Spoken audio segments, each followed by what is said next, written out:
अस्सलाम वालेकुम रहमतुल्लाहि व बरकातुहू। आज हमने पढ़ना है treatment of acute and chronic alcoholism. ठीक है, अल्कोहलिज्म ये होती है कि जो है ना अल्कोहल पे बंदा डिपेंडेंट हो जाए। ठीक है, जैसे हम आम ज़बान में कहते हैं कि अल्कोहल की लत लग गई है।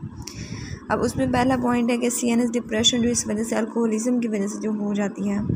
ठीक है, सीएनएस बहुत ज़्यादा डिप्रेस कर देते हैं ये जाके, तो उसको ट्रीट करने के लिए हम क्या देते हैं। सीएनएस डिप्रेशन, इसमें ये हमारी होती है acute ethanol intoxication. Mean acute ethanol toxicity की वजह से होती है। हमने पीछे पढ़ा था ना कि सीएनएस बहुत ज़्यादा डिप्रेस हो जाता है। इसके अलावा जो है ना कॉन्शियसनेस ख़त्म हो जाती है, कॉमा में चला जाता है, एनेस्थीसिया वगैरह हो जाता है। तो जो है ना सीएनएस डिप्रेस हो गया तो उसको ट्रीट करने के लिए हम ना पहले वाइटल साइंस को मेंटेन करते हैं।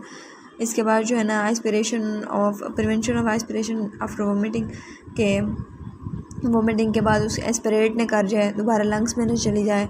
ठीक है, इसको प्रिवेंट करते हैं। मतलब हमने ना कोई भी एंटी डिप्रेसेंट हम देते हैं ना, तो उसमें जो सीएनएस डिप्रेसेंट होता है हमारा, मतलब नॉर्मली सीएनएस डिप्रेस होता है, कॉमा में ये कॉन्शियसनेस लॉस हो जाती है, तो उसको हमेशा ट्रीट करने के लिए हमें ABC जो है ना इसको करेक्ट करना होता है। ठीक है, एयरवेज को वो करना होता है, इसका ब्रीदिंग रेट को और सर्कुलेशन को। ठीक है, ये सब जो है ना पहले हमें मेंटेन करना पड़ता है, उसके बाद जाके हम जो ड्रग देते हैं। इसलिए पहले हम वाइटल साइंस मेंटेन करेंगे और उसके बाद जो है ना हम ड्रग देंगे। ड्रग में IV डेक्सट्रोज देते हैं और IV डेक्सट्रोज देते हैं। अब डेक्सट्रोज जो है ना ग्लूकोज हमारे एसिडोसिस को क्या करता है, हमारा रिवर्स करता है। जो अल्कोहल की वजह से एसिडोसिस हो रही होती है उसको रिवर्स करता है।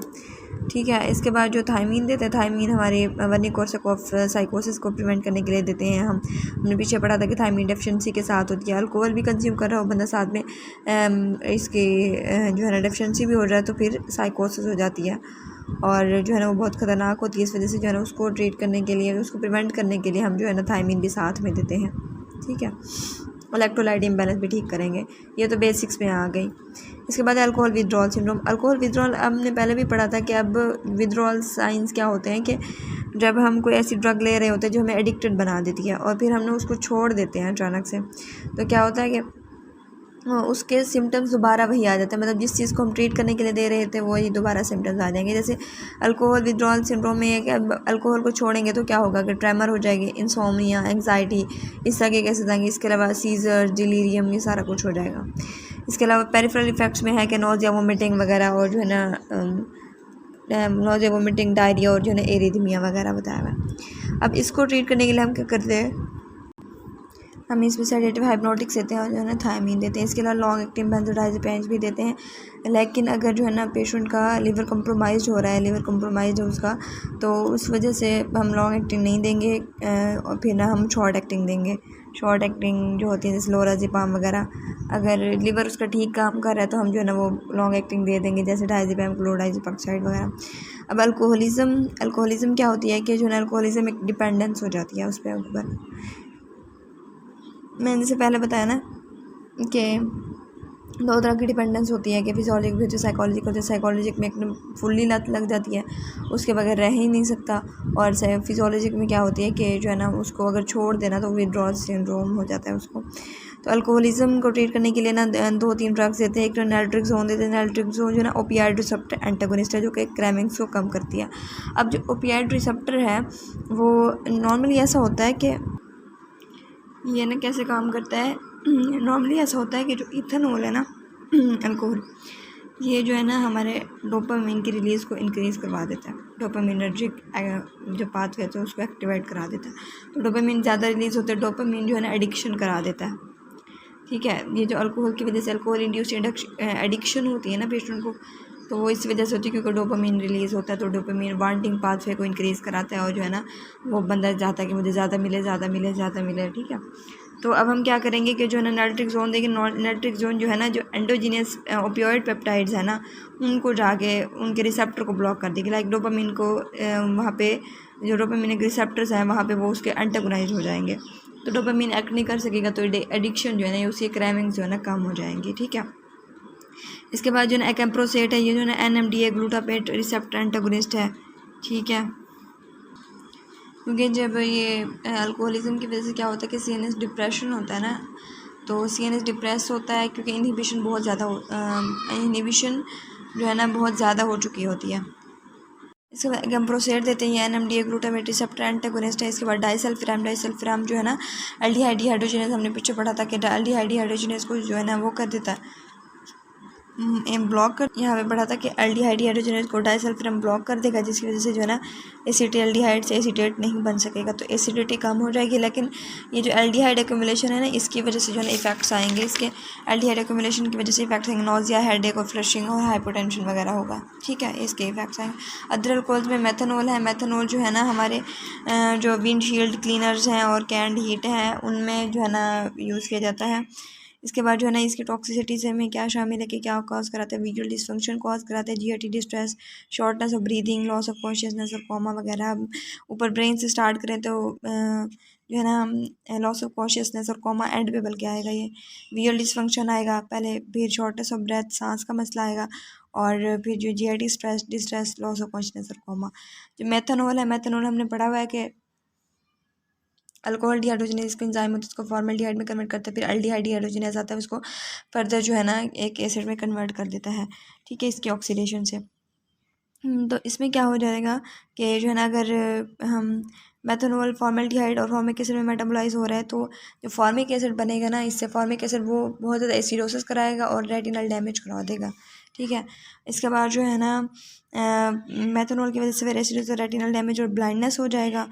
इसमें जो है ना वो क्या करते हैं, हम इसका ट्रीटमेंट हम कैसे करते हैं, फ़ौरन से हम ना फॉर्मेपिज़ोल देते हैं। फॉर्मेपिज़ोल क्या करती है कि इस अल्कोहल डिहाइड्रोजनेज को इनहिबिट कर देती है, जिस वजह से ये फॉर्मल्डिहाइड नहीं बनेगा और उससे अगले एसिड भी नहीं बनेगा। ठीक है, इसी तरह जो इथाइलिन ग्लाइकोल है, इथाइलिन ग्लाइकोल हमारा हमें ऐसे एक्सपोजर हो सकता है, या तो इंडस्ट्रीज़ वगैरह में इंडस्ट्रियल एक्सपोजर हो सकता है इनहेलेशन के ज़रिए या थ्रू स्किन एब्जॉर्प्शन, या फिर एंटी फ्रीज एजेंट्स लेने की वजह से, पीने की वजह से जो है ना वो इसका एक्सपोजर हो सकता है। तो इस वजह से क्या होगा कि इसको मेटाबोलाइज करेंगे सेम अल्कोहल डिहाइड्रोजनेज और ऑक्सैलिक एसिड बना देगा, इससे एसिडोसिस और नेफ्रोटॉक्सिसिटी होगी। ठीक है, रीनल डैमेज और सीवियर एसिडोसिस होगी। इसके बाद इसमें जो ना इसमें भी फॉर्मेपिज़ोल देते हैं या फिर अल्टरनेटिवली एथेनॉल देते हैं। एथेनॉल क्या करता है, ठीक है, इसमें एथेनॉल जो है ना इथाइलिन ग्लाइकोल और मिथानॉल के साथ जो है ना कॉम्पीट करता है। इसकी जो एथेनॉल है ना, इसकी एफिनिटी अल्कोहल डिहाइड्रोजनेज के लिए ज़्यादा होती है, तो इस वजह से इनको बाइंड नहीं करने देते, खुद बाइंड हो जाता है। तो अल्टरनेटिवली हम इसको भी यूज़ करते हैं, अल्टरनेटिवली हम एथेनॉल को यूज़ करते हैं। ठीक है, चैप्टर कंप्लीट हुआ। इसका ना मैं नोट्स वाला दिखा देती हूँ। देखें, अब जो है ना पहले एक्सेसिव सीनस डिप्रेशन को कंट्रोल करना है, हमें उसको ठीक करना है, सॉरी कंट्रोल नहीं करना। तो उसमें जो है ना पहले हम एयर वे, ब्रीदिंग, सर्कुलेशन, वाइटल साइंस वगैरह हम उसके जो है ना मेंटेन करेंगे। उसके बाद जो है ना हम कोई ड्रग देंगे। उस ड्रग में आइविडेक्स्ट्रोज है और थायमीन है। ठीक है, थायमीन हम देंगे ताकि वो उसकी वन कोर्स ऑफ साइकोसिस ना हो जाए, और डेक्स्ट्रोज जो है ना वो एसिडोसिस वगैरह के अगेंस्ट प्रोटेक्ट करती है। इसके बाद विड्रॉल सिंड्रोम है। विड्रॉल सिंड्रोम में क्या है, पहले हम इलेक्ट्रोलाइट बैलेंस इम्बैलेंस ठीक करेंगे, उसके बाद थायमीन और सेडेटिव हाइप्नोटिक्स वगैरह दे देंगे। ठीक है, अब जो है ना इसमें लॉन्ग एक्टिव बेंजोडाइज़ेपाइंस भी यूज़ की जाती हैं, लेकिन अगर लीवर कम्प्रोमाइज़ है पेशेंट का, या लीवर कम्प्रोमाइज़ हो जाता है, तो फिर शॉर्ट एक्टिंग लोराज़ेपैम, फ्लोराज़ेपैम वगैरह उन पे आ जाएंगे। ठीक है, अब विड्रॉल साइंस कौन कौन से, इंसोम्निया होता है, ट्रेमर होता है, एंग्जाइटी, एमनीजिया, सीजर और डिलीरियम हमने पढ़ा हुआ है पहले। ठीक है, अब जो अल्कोहलिज्म है, अल्कोहलिज्म के ट्रीटमेंट में नैल्ट्रिक्सोन देते हैं जो कि ओपियाइड रिसेप्टर एंटागोनिस्ट है, एकम्प्रोसेड देते हैं जो कि NMDA ग्लूटामेट रिसेप्टर एंटागोनिस्ट है, डाइसल्फिराम देते हैं जो कि अल्डिहाइड डिहाइड्रोजिनेज इनहिबिटर है।